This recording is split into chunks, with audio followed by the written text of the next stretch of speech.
Well, hello everyone, and welcome back to another episode with McD Guitars. We're ES335 building over here, and boy, do we have an exciting one today. We're going to pick up where we left off last episode, do some finish sanding, some staining, and get the nitrocellulose out and do some actual finishing. We are going high gloss on this one, and boy, that makes me excited. We looked at our stain samples last round or so, and Vince is really into the darker areas of the stain, so we're gonna see what we can do to, keep this guy pretty dark. We're gonna get to a real golden dark amber, and yeah, it's gonna be exciting. I can't wait for you guys to see it. But yeah, like always, we'll just jump right into our work. Later this episode, though, I went ahead and took a trip back on memory lane of this build and keyed in on a few things, and yeah, I'm going to answer some questions that we delved out there through the series and that never really got answered. So we'll delve into some of that stuff too, and we're going to continue on. Yeah, we've got at least 14 coats of nitro to spray, so we can only do 3 a day, so it's going to be quite the process. But hopefully, at the end of this video, I'll be holding the ES335 in my hands, and it's going to look nice. So let's jump in, and we'll see you guys in a little while. And yeah, cheers. Well, here we go. Doing the last little bit of woodwork on a guitar is, for lack of a better word, always a little emotional to me. Yeah, the woodworking is definitely where I started off with desire to build guitars, and yeah, so really didn't have much experience finishing at all before I started building guitars. And after you try finishing your first guitar and you see all the cloudy spots under the finish, you realize you don't want to do that again. So that's what I'm doing. I'm really going over really well here. Anything that looks slightly cloudy, we want to work that out now, and it'll lead much to our favor. And we get them all here. And yeah, that's it. No more sawdust. So on to the next level. I really can't believe that I'm finally done sanding. Whew. There was a lot on this guitar. Alright, last little check there to make sure we're comfortable with our wood. And yeah, we are going to go ahead and stain this entire thing yellow. In my experience, I've always found that, man, yellow just really helps grain pop. So our amber is gonna definitely do away with all of this, but this is gonna be a really nice back note under our tinted nitrocellulose to really help it stand out. So we're gonna stain this whole thing and let it dry for a while, and we're gonna use vintage amber clear gloss nitrocellulose for the finish on this guitar. Again, we are doing all StewMac products, keeping it all the same, but we're going a little off here. I'm not grain filling the neck or the walnut. I'm going to leave it raw, so it's going to have some grain texture to it. The maple is just smooth as butter, but yeah, this is the way I want to do it. I think it's going to look really nice, so we'll see that as it goes. It's such a joy watching this thing come to life, right? I spend so much time working on this guy, knowing what's going on under there, and not really being able to translate it to the camera. You can get a good picture every once in a while at an angle, but when you're videoing, the figuring just doesn't come through. And boy, you hit this moment, and there's no looking back now, right? Really looking forward to this. It was a really tough choice on whether or not to stain the side of the maple and the walnut. Like I said, I usually like that clean maple edge, and I was, worried about taking away from the walnut or the neck for that matter. But we're really going with an old-timey vibe here, and once we start spraying, I think you guys will agree. I think it looks really nice. Having the entire guitar kind of fluid together in its vintage look. So I really don't think that with the yellow we took too much away from the neck wood, the Nara, or the walnut on the sides. But yeah, we're about to get to it here, so let's see what some spraying does to this guy. And back to the gloss. Yeah, we'll see. I'll let you guys see and we'll see what you think. Well, while we're letting that stain dry, let's go ahead and get our truss rod cover going. This is something I want to try to do on all my guitars from here on out, and might not be possible every time, but this is a direct extension of the fretboard. So when this truss rod lines up, the grains are going to run right into the edge of the fretboard. And it has a really cool look, and something I want to try to do every time now. See. But yeah, kind of settle in here, and we'll work on this a little more later and check it out. But here's a few last pictures of the stained guitar before we start to spray.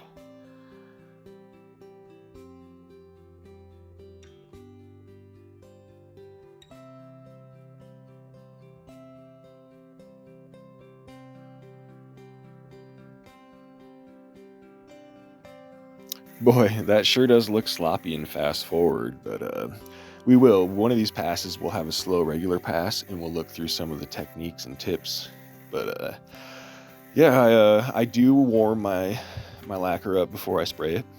I've heard mixed opinions on that, but yeah, I feel it. I mean, you can just feel the viscosity in the bottle change, so it's obviously probably spraying a little easier. Yeah, first time ever going with a tinted spray. I did do some good reading and some of the warnings of how not to get it to blend correctly. So let's take a dive in here. You can notice our big things. We want to make sure we start from off the guitar, do a full spray off the other side, and overlap about 50%.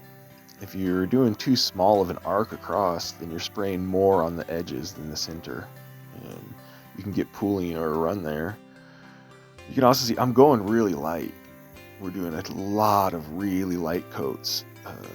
So on this guitar, I mean, there was once or twice I got a little wet spot here or there. Thankfully, neither of them turned into a run, but yeah, just really going slow and taking time and doing lots of coats. You can see we're starting to get some amber in there. I put a lot of video in of spraying, and we'll hopefully get back to some real fast forward here soon, but just wanted to let you guys see how it subtly starts changing darker and darker through each coat. And yeah, by coat 5 to coat 7, we really start looking nice. So let's just delve in and take a peek.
Here we are at coat 5.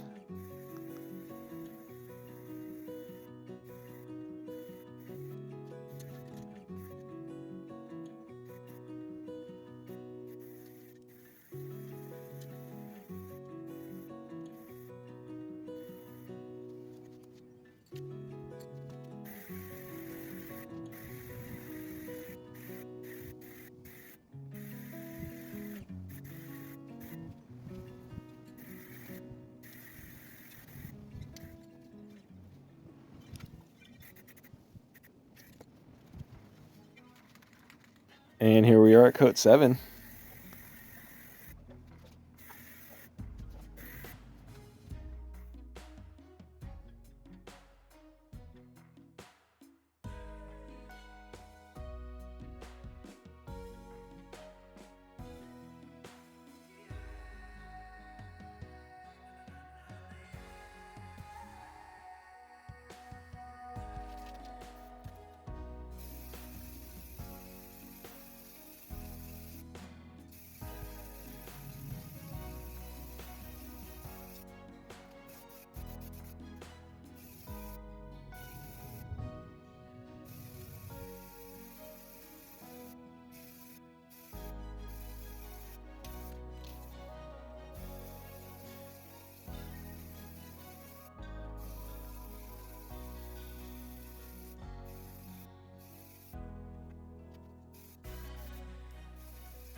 Woo! All right, everybody, here we are at the end of another episode. We're going to go over a few things that we've left hanging out. Not too many. Maybe we'll pick up a couple every episode, but don't want to bore you guys to death. But just want to talk a little bit about from the beginning, when we first set out, it's like, oh, we have a rosewood neck to finish. And well, Nara actually is referred to as New Guinea rosewood. It's not a true rosewood, but that's where my thinking was coming from. And the funny thing is Nara actually is the same tree that produces Amboina burl. And the burled sections of Nara are just considered Amboina burl. And wow, come to find that out. And also found out that, man, it is a pretty endangered species. So I'm going to roll back my recommendation of everyone to use it as much as they can. And I'll just be happy that I've had this opportunity to work with it. And I was able to split that into 2 neck blanks, so we'll have one more left, which is going to be pretty cool. So we've gotten 13 coats on a finish to our ES335. It's hanging out outside right now. It's still off gassing, and I thought about throwing some rubber gloves on and just holding it for a little bit here and showing you guys. But I decided after we're done here, we'll go ahead and wander outside and take a good look. I think you guys are going to like it. So we'll end the video out in the spray booth. But yeah, a few other things to talk about is I know you guys saw me creating a pick guard at a certain point of the episode too. And, I was just going standard ES335 and figured, hey, we got to have the pick guard. And, well, I prefer no pick guard. And come to find out, so does Vince. So there is our really cool figured walnut pick guard it's not going. Yeah, it'll save its day for a book weight or something else we'll do in the future. And yeah, we had a bunch of other projects we started introducing in during this build set, and wow, life is busy.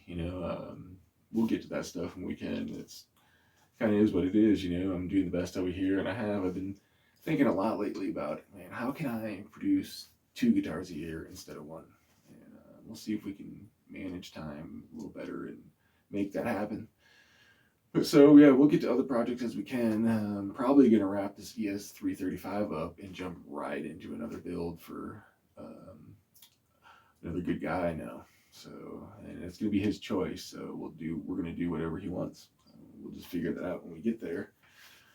And the last thing we want to talk about is when we're doing our fretboard, I told everyone that there's a secret surprise about it. And well, I haven't forgotten, but it's still going to stay a secret surprise till the end. I promise I won't leave it out. And we'll see what you guys think and what Vince thinks. So I guess without further ado, we'll wrap it up here and let's go outside and see where we're at with our 13th coat. It's kind of funny, I do doing really light coats, and I've only used 3 cans of lacquer at an estimated 5 can use. So we're definitely to the point of satisfaction with our amber yellow mix. It really pops out gold in the back. I think I can't wait for you guys to check it out. But so from here on out, we are gonna spray clear, and I guess we're gonna, I'll probably do at least another can.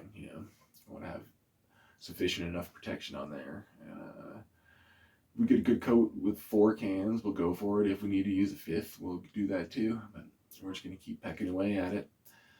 But we will, now that we're finished with our tent, we're going to let it dry for probably a good day or two and let that really set up. So even though our clear will melt into it, if we do really light coats of the clear, we won't, as we melt into the tent, we shouldn't disrupt it too much. So we'll get to that when the time comes. But yeah, we'll get to that next episode. We'll keep going. And when you see this, I can't wait to polish this one up. It is going to be beautiful. So we'll get into all that next episode. Again, I really appreciate you guys tuning in and checking it out. But let's go outside and take a peek at where we're at, and see you guys next time. All right, bye. So here we are. It really is hard to get an angle on to show all of this, but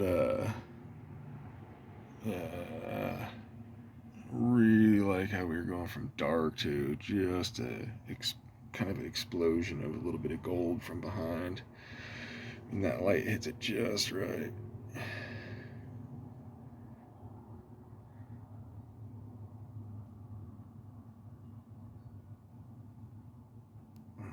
Very, very cool.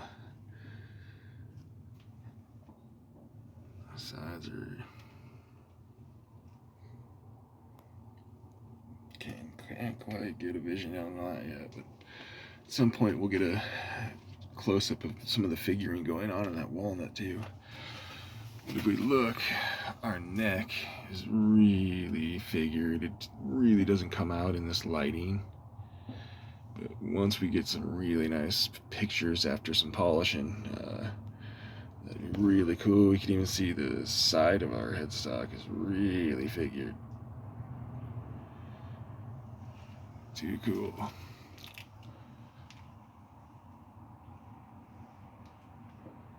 Yeah, I think that I really like that final color we came up with there. And then just, wow. You can look really dark and you get up there and just brightens up. So yeah, let me know what you guys think. And we'll see you next episode, huh? All right. Cheers.